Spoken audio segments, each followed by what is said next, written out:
नमस्कार, मेरा नाम डॉक्टर स्नेहा तिक्कू है। मैं केयर आईवीएफ कोलकाता में फर्टिलिटी स्पेशलिस्ट और गायनेकोलॉजिस्ट हूँ। आज मैं आपसे ओवेरियन सिस्ट और आईवीएफ के बारे में बात करने जा रही हूँ। अगर आप एक महिला हैं जिनके ट्रीटमेंट में प्लान है आईवीएफ करने का और आपको बोला गया है कि आपके ओवरीज में सिस्ट है, आप ये सोच रहे होंगे कि आप सिस्ट रहते रहते अपनी ट्रीटमेंट, आईवीएफ की treatment, test tube baby treatment करवा सकती हैं कि नहीं। इस विषय पे मैं आज आपसे बात करने जा रही हूँ। पहले हम ये समझ लेते हैं कि ओवेरियन सिस्ट होता क्या है। सिस्ट मतलब एक छोटा सा fluid filled sac in the ovary. इसका मतलब है कि अगर जब हम आपके स्कैन करते हैं, आपके जो ओवरीज है जिसमें अंडे बनते हैं, उसमें एक छोटा सा गुब्बारा जैसा, एक छोटा सा बबल बना हुआ है जिसमें पानी जमा हुआ है। ये सिस्ट कई प्रकार के होते हैं और कौन सा प्रकार का सिस्ट है उस पर डिपेंड किया जाता है कि आप आईवीएफ कर सकती हैं कि नहीं, इस सिस्ट का ट्रीटमेंट लगेगा कि नहीं, सिस्ट की कोई सर्जरी ज़रूरत है कि नहीं। कैसे प्रकार के सिस्ट होते हैं, अब इसके बारे में जान लेते हैं। दो प्रकार के सिस्ट होते हैं, एक होते हैं फंक्शनल सिस्ट और एक होते हैं नॉन फंक्शनल सिस्ट। जो फंक्शनल सिस्ट होते हैं वो हर साइकिल में आते जाते रहते हैं। तो अगर आपका स्कैन किया गया है और देखा गया है कि आपके ओवरी में फंक्शनल सिस्ट है, काफ़ी बार ऐसा हो सकता है कि आपका डॉक्टर बोलेंगे इसमें कोई घबराने की बात नहीं है, ये सिस्ट आया है लेकिन ये खुद से ही 1-2 महीने में चला जाएगा, या फिर आपको कोई हार्मोनल दवाइयाँ दी जा सकती हैं जिससे सिस्ट कम हो जाएगा। अगर आपकी ट्रीटमेंट शुरू हो रही है आईवीएफ की और आपके स्कैन में देखा गया है कि फंक्शनल सिस्ट देखा गया है, तो फिर आपके डॉक्टर हमेशा ही एक हार्मोन्स का टेस्टिंग करेंगे। ये हार्मोन्स की टेस्ट अगर आपके नॉर्मल आते हैं और आपके फंक्शनल सिस्ट का साइज छोटा है, मान लीजिए 2 से 3 सेंटीमीटर से कम, तो आप उसी साइकिल में अपनी ट्रीटमेंट करवा सकती हैं।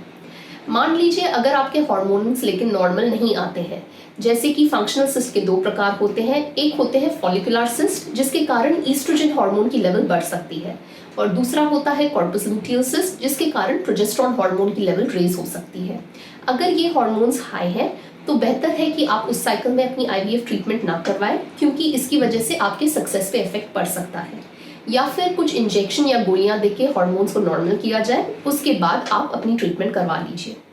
ऐसा भी हो सकता है कि आपके हार्मोन्स नॉर्मल है लेकिन आपके सिस्ट का साइज काफ़ी बड़ा है, 3 या 4 सेंटीमीटर से ज़्यादा।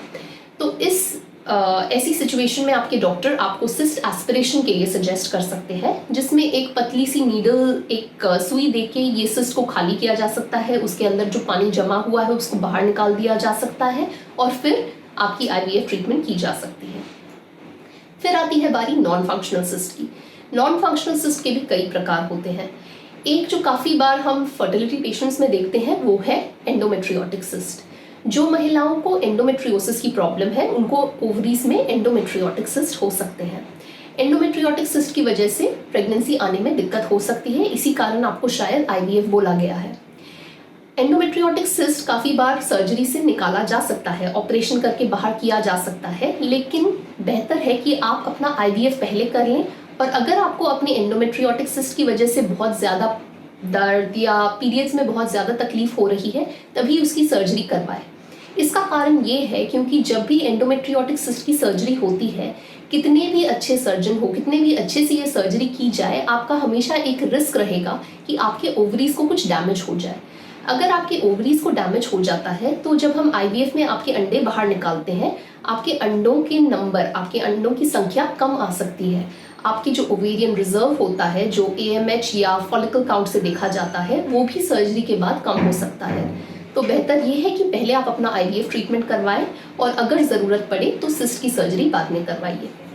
फिर उसके बाद आती है बात डर्मोइड सिस्ट की।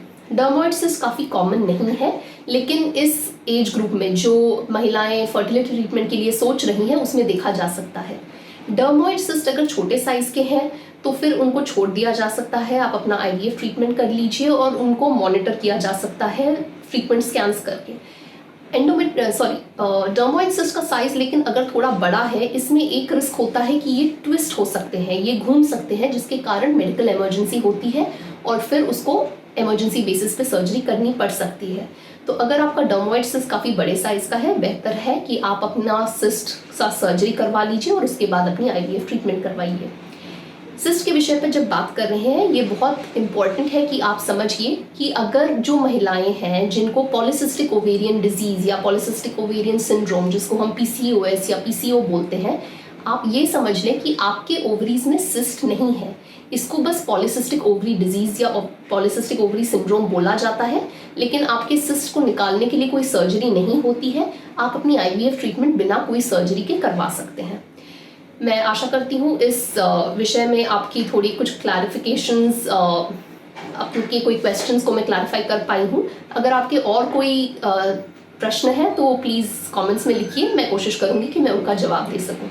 Thank you, bye bye.